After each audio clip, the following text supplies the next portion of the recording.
Good day. This past weekend, in spite of Hurricane Irene, the Martin Luther King Jr Memorial was unveiled on the Mall. The timelessness of this event should not be lost in the midst of all that is going on in the world and here in the United States. Now that the natural disasters are past us, the country and media pundits return to our most pressing issue, the economy. The high unemployment rates, particularly amongst communities of color, are atrocious. Despite the stimulus, current repressed interest rates in the recession continue to widen the gap between the haves and the have-nots.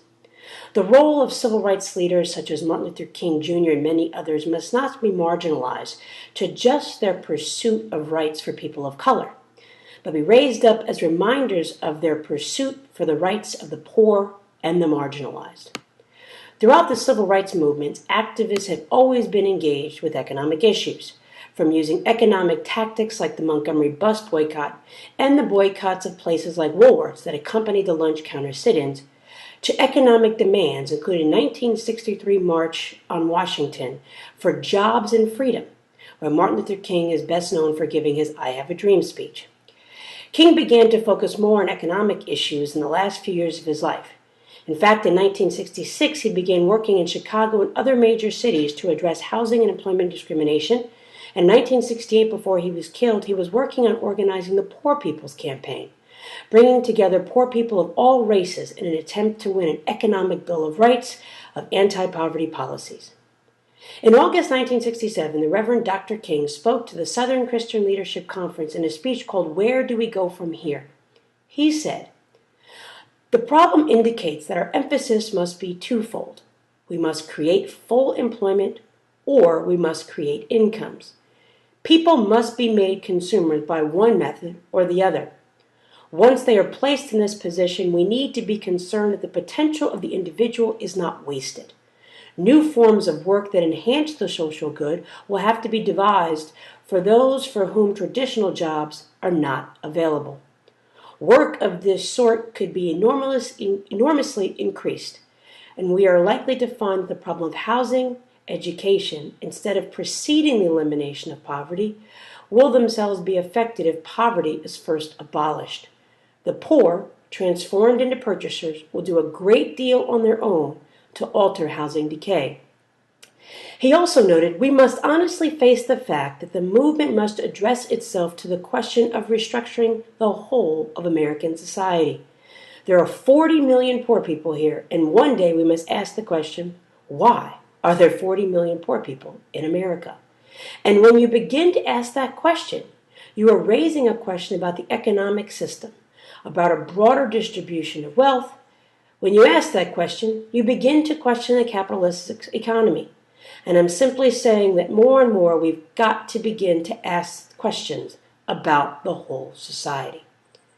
On March 31st, 1968, less than a week before he died in Memphis, where, by the way, he went to support the city garbage workers on strike, he spoke at the National Cathedral about the changes going on in the world, the challenges and opportunities they presented, and about the Poor People's Campaign he was organizing.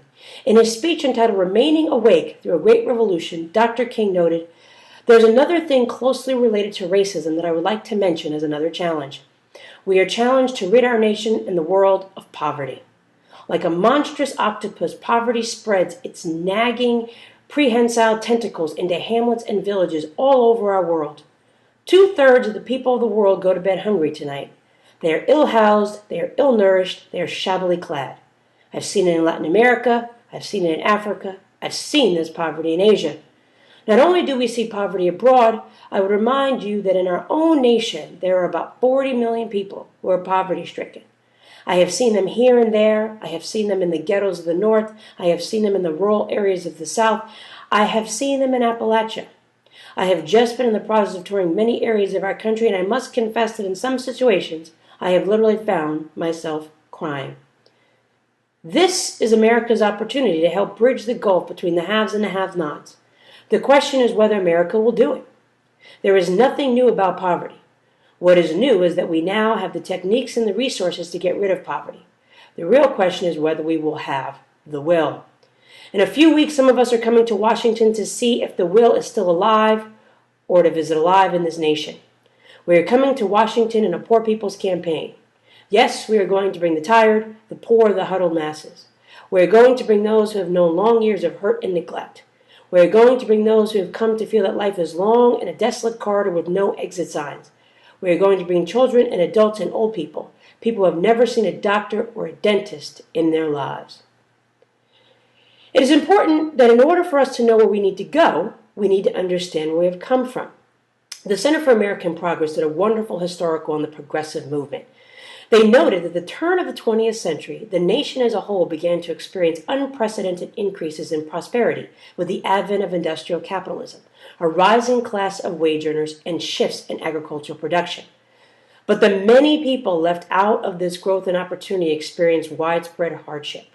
As a result, the search to build a more humane economic order with decent living and work standards for all people became the chief focus of a variety of progressive social movements in the 19th and 20th centuries. The overall goal of these disparate movements was to increase the welfare of both workers and society at large, and to create more cooperative forms of economic behavior that would replace the chaos of depression, class antagonism, and poverty that plagued the period. Progressivism at its core is grounded in the idea of progress, moving beyond the status quo to more equal and just social conditions consistent with original American democratic principles such as freedom, equality, and the common good. Progressivism as an intellectual movement emerged between 1890 and 1920 as a response to the multitude of problems associated with the industrialization of the U.S. economy. These included frequent economic depressions, political corruption, rising poverty, low wages, poor working conditions, tenement living, child labor, lack of collective bargaining power, unsafe consumer products, and the misuse of national resources. The original progressive era is known primarily for two major developments in American politics. One, political reforms crafted to break up the power of privileged interest, such as expanded suffrage, direct primaries, direct election of senators, and the initiative and referendum process. Two, economic reforms structured to counterbalance the excessive power of business and to fight inequality measures such as the graduated income and inheritance taxes, the right to organize and other labor protections, unemployment insurance, workers' compensation, old age and disability provisions, food and drug safety laws, and conservation measures, production and crop output. These economic social movements drew on numerous sources, including rising social justice sentiment in Christian and Jewish thought, a longing for the civic republican ideals of Jefferson and the Founding Fathers, rising labor solidarity, and new social science research in the fields of sociology and economics that explain the interdependence of individuals within society and the economy. Unfortunately, our challenges continue today. The recent federal budget deal to raise the debt ceiling and the resulting fallout within the financial markets will undoubtedly have serious implications for our economic landscape. This ongoing economic uncertainty, now coupled with deep federal spending cuts, is likely to hit the hardest those who are most vulnerable. As philanthropic leaders committed to systemic social change, we are both uniquely affected by these decisions and have a special role to play. With even greater reductions in government funding and potential downturns in the financial markets affecting the ability of institutions and individuals to give, many nonprofit organizations will be expected to once again do more with less. Tides is proud to partner with many of the leading voices in the social change sector to present a series that will engage our community and the sector at large in critical discussion about how we can meet this economic and political challenge. I ask that you join, support, and share this series. It is merely the beginning of an important conversation that started many years ago that Tides is honored and humbled to continue and lead. I ask you to join us in the exploration of where do we go from here, and thank you in advance for your support and partnership. Namaste.